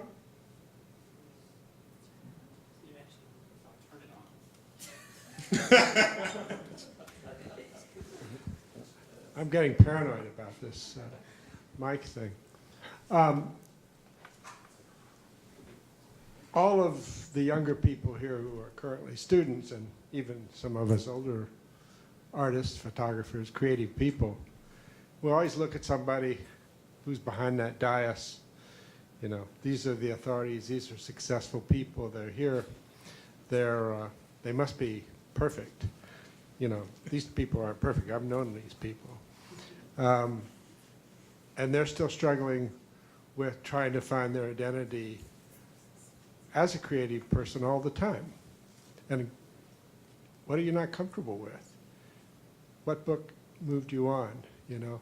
Going home, going back to an inspiration of your grandmother. They're all artists. They all maintain other creative ventures. They all integrate those ventures into their discovery of what moves them. And one of the reasons that many of you are in this room is you're experimenting to find that. And you've come to this with the aspiration to be, for lack of a better word, professional creative artists and communicators, lens arts, screen arts people. And, you know, you got to kind of touch that thing that moves you. You got to say, what is it really? You can't make it because you saw it in somebody's gallery or you saw it in the newspaper back. Or, you know, that must be the thing that will make it. It doesn't work that way. Yeah, but you're always, they were overwhelmed, you know. Yeah. Believe me, they were overwhelmed.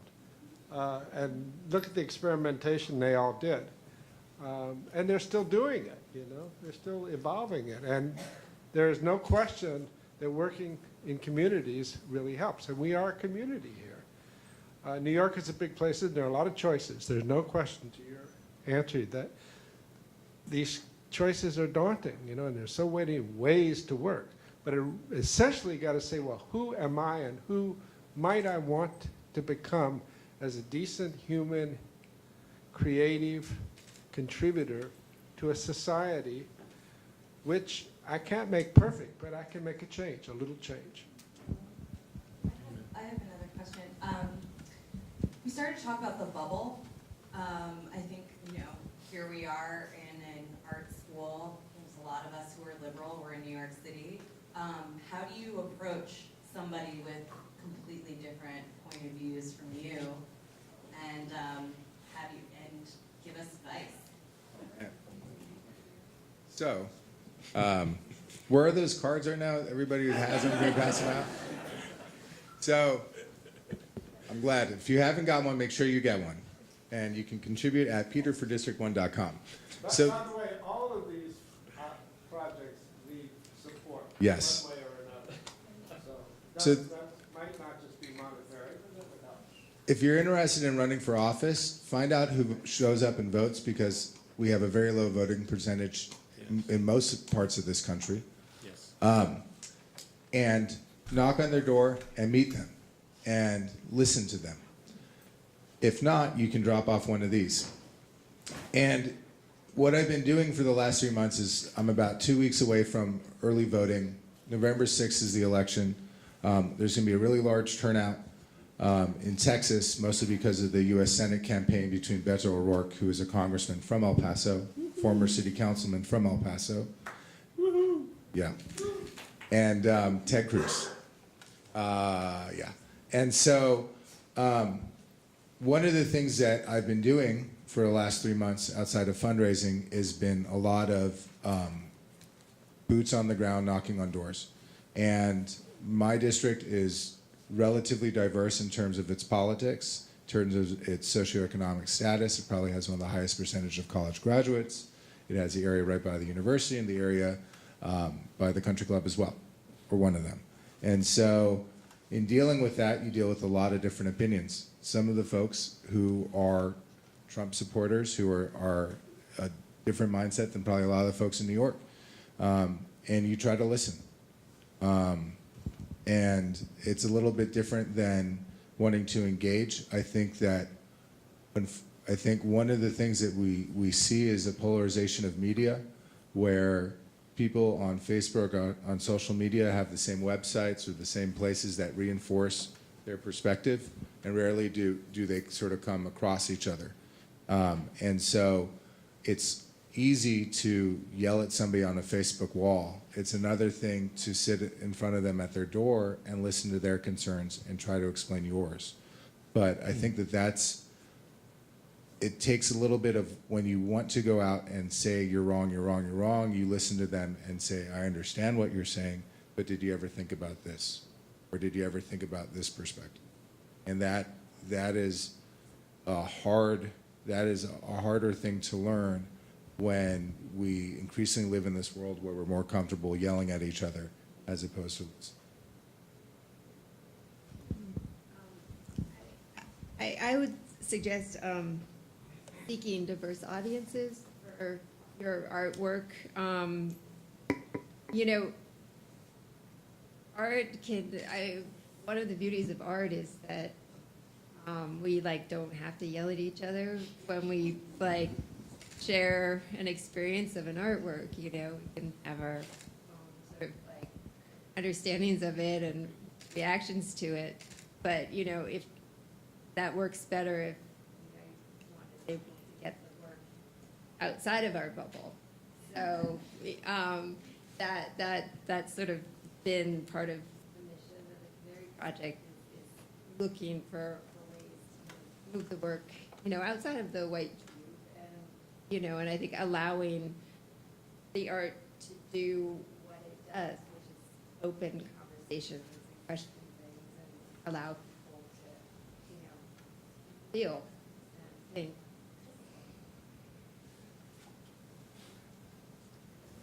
Just picking up on the theme of, and you're all touching on it,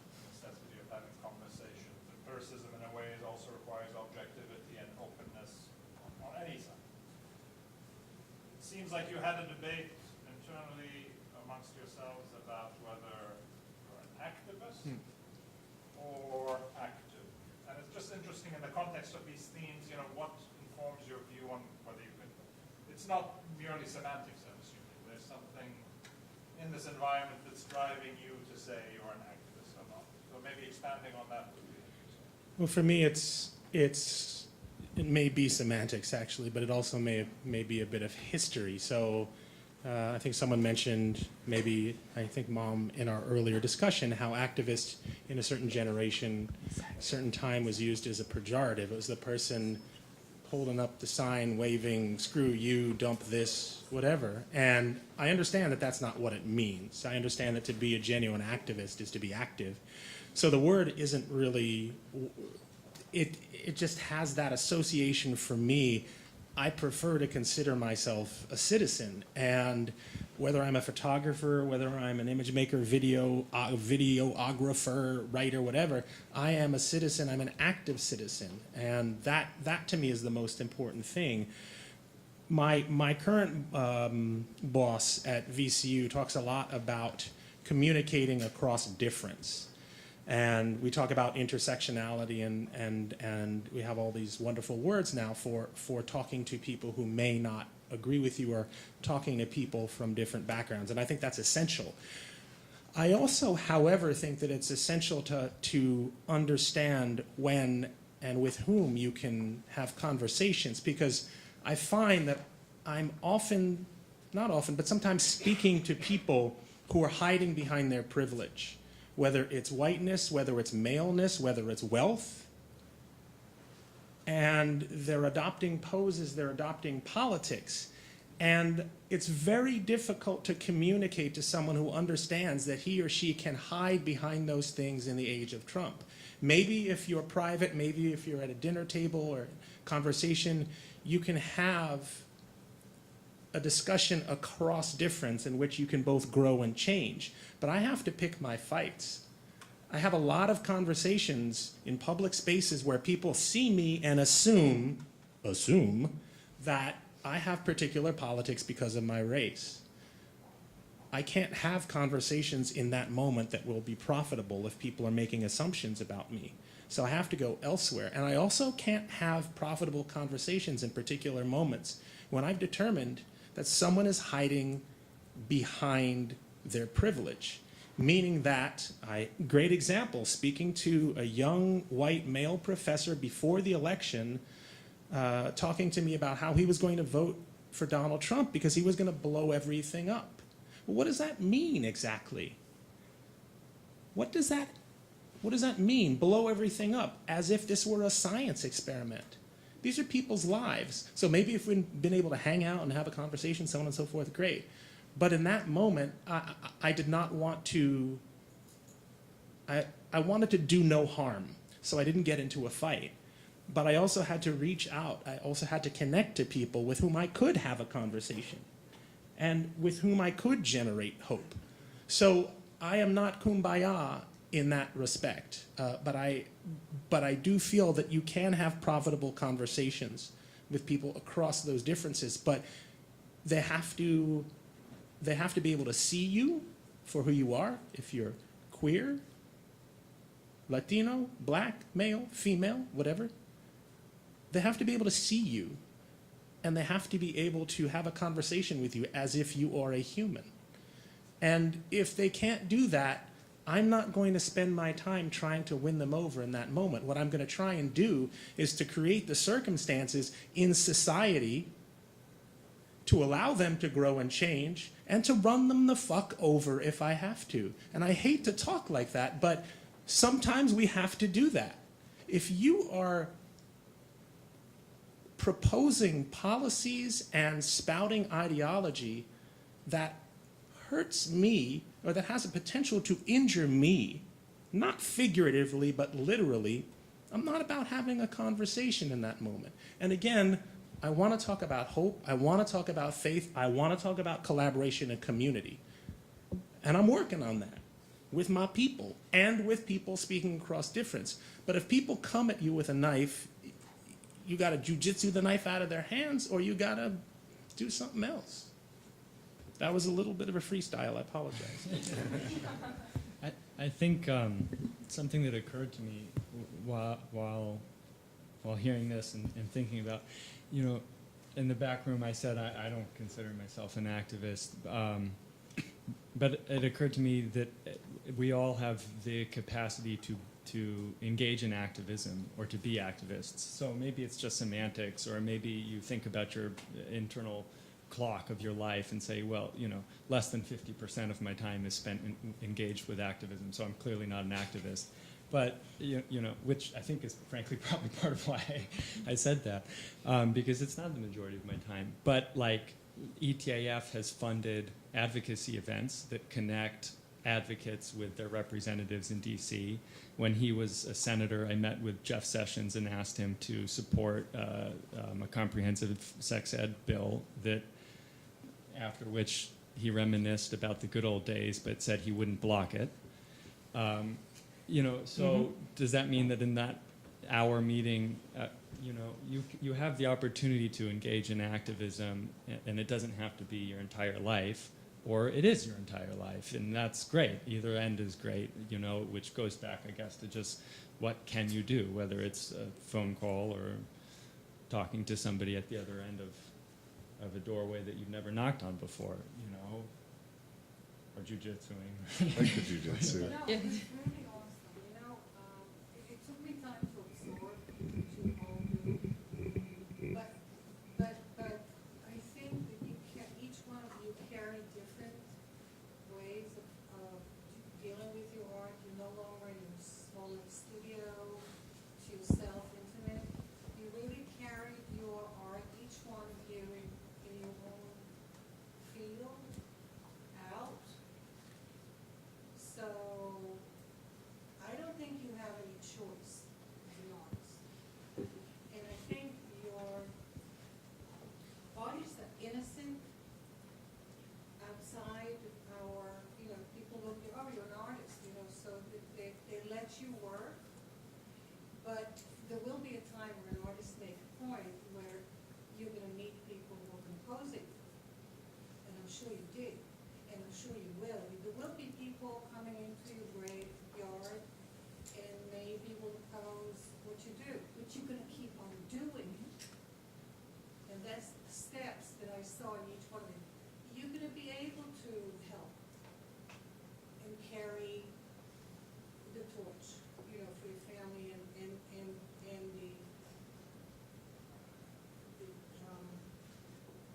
company that you're presenting. And he takes it through politics, but it's art that really derives in each one of you, whether it's weather, climate, everybody knows that climate is changing. Everybody knows it, everybody's talking about it.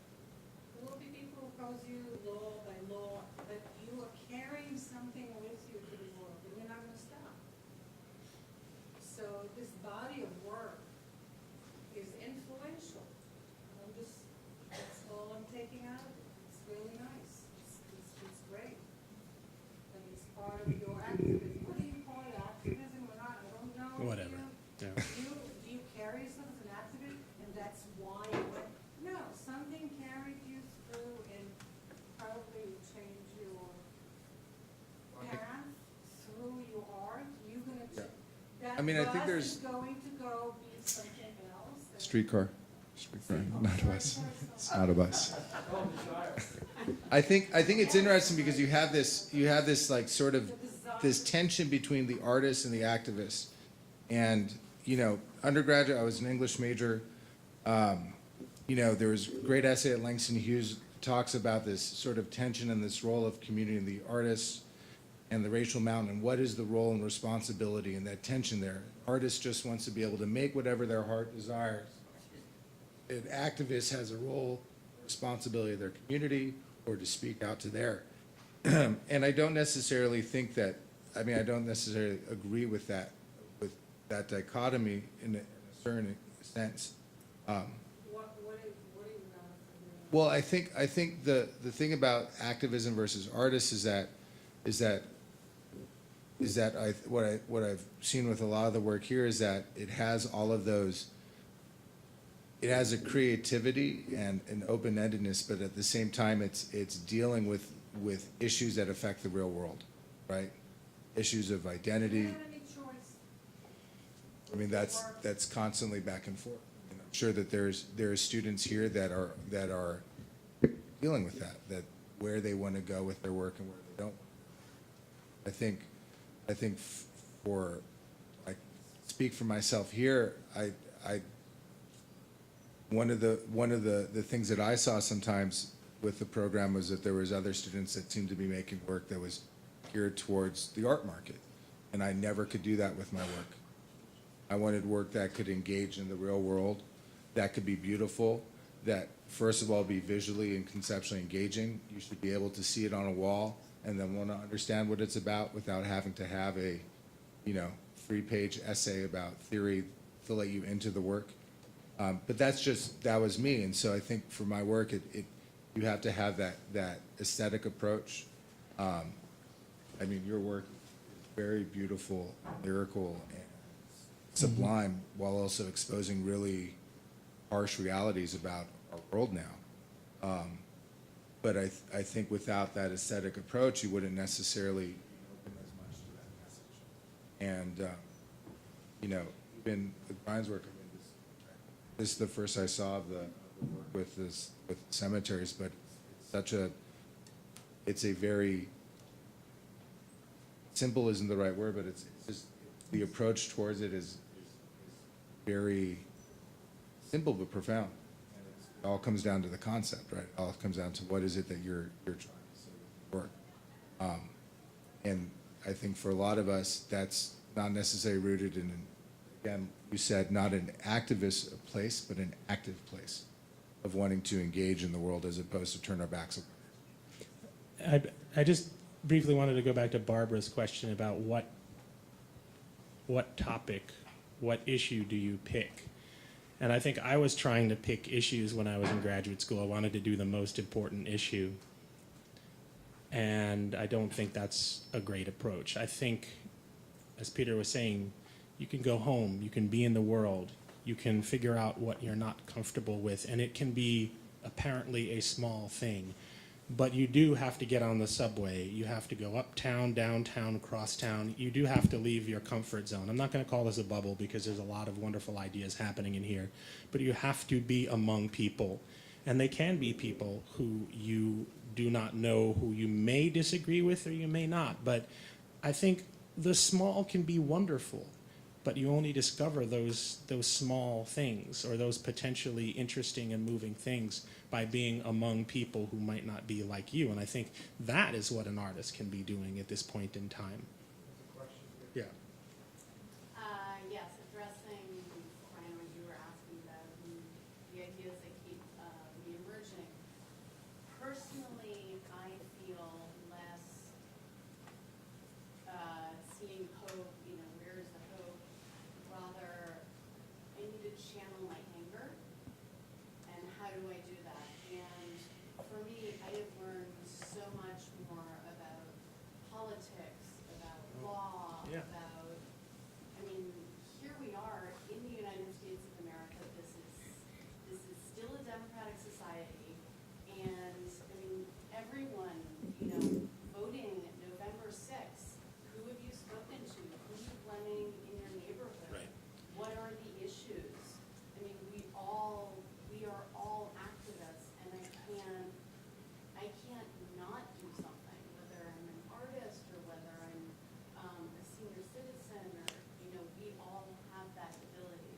So being informed, number one, and we have that access. Just get away from a lot of the networks. Judy Woodruff is our piece every night, watching PBS, going to the New York Public Library, listening to lectures. We're so fortunate to be in the city and have access. And we have to get out of our bubbles, because there are plenty of people in the city that do not think like us. Correct. And it's the least likely of people. So having a civil conversation, because anger is just fueling everything that's happening around us. And we're all angry, but if we can't Oh, Earlier in our discussion, it was mentioned, Quinn said he didn't like the word, or he wasn't comfortable probably with the word activist. And he used the word investigator, which I think is what all of us are also, maybe instead of. We need to investigate what's out there, and that's listening is part of that, looking and getting out of the bubble. I guess I would only conclude that statement by saying, I wish those who oppose this were equally investigators. well, I'm sorry to, but I don't. I think you can be angry, and I think you can be hopeful, because I am, as you probably guessed, very angry, but I'm not enraged. And I think I raised my father, the example of my father before, because I think he was so enraged that he could not have those conversations with people. My anger can drive me out into the world, and it can allow me to do the type of investigation and research that you're talking about, but it's not going to go away. But there's also this hopefulness and I think this courage. I mean, I am angry at injustice, but I'm hopeful that I'm going to find the next person who wants to fight that injustice or at least talk about it with me. That's just who I am. So when I'm not angry, I don't know. I'm not sure I'm going to get stuff done. But I am now hopeful because I have faith. I actually have faith in what I'm doing, and I have faith that other people are energized and passionate about these same things. Sorry for the... Let's do one more. One more question. Actually, two more, actually. So I got two questions, but they are not my question. They're from another student, also from this program, Jonathan, who unfortunately got flu and is watching the live stream in home.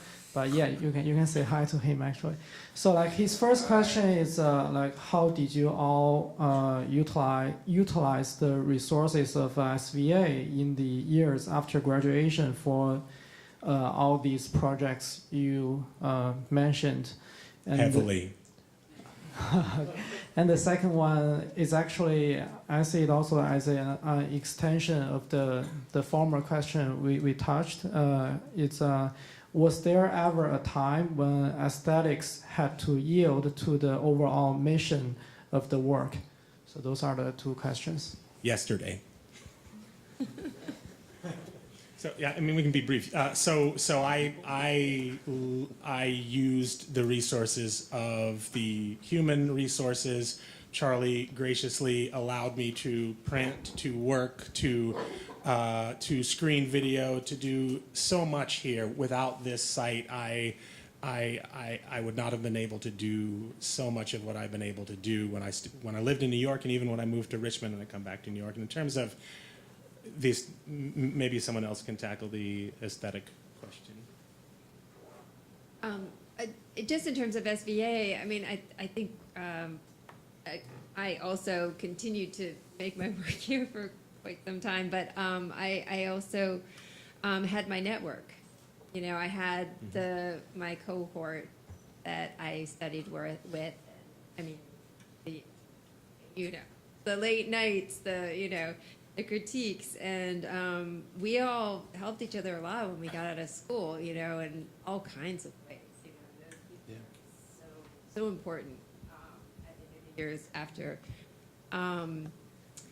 Anyone else? Yeah, I think being able to stop in is always nice and see it there. I think one thing that I think is obviously the cohort, your band of brothers and sisters that you go to war with here at SVA, but also the professors as well. Most of the faculty here are working artists as well, and they're a tremendous asset, right, to create friendship with, to create coffee and conversation with, to ask them advice, to ask their guidance or their feedback on your work moving forwards. And so keeping your network of your friends here from the program, but also reaching out to your professors is also really good too. And in terms of that I don't know if it's a work-life balance or you're talking about aesthetics and projects. It was a conversation I had with Charlie and Professor Leslie maybe 6 months ago when I came down for Passover here back in April, and I was, just talking and thinking about the future. And there's times where your work is not going to look the same as the work you were making 5 years ago, right? Your studio time might not be the studio time you had before. Your production might not be the same. Where I'm at right now, I'm not shooting at the same level that I was before. But I'm okay with it because I'm working within the medium of policy as opposed to lens-based art principally. And as we all know, you need to have your camera with you if you're going to get a photograph, unless you don't use cameras and you use scanners or something else. Point being is that I think you also have to be flexible towards how you express yourself and what you're comfortable with, and understanding that is not a constant, but it's an ebb and a flow based upon with what you're making and where you are in your life. I think we better have some wine and cheese. One more, maybe? Go ahead. No, it's no problem. I was just going to say I agree. I'll leave it at that. I just got these late this afternoon. These are from the exhibition in the SBA gallery in Chelsea. A wonderful show, and these are free. So there's some in the back, some here, and some up there. I urge you to take one. They're really remarkable use of political graphics, and by very important people who are doing the important thing is visual. Beautifully designed. Thank you all for coming. It was a pleasure.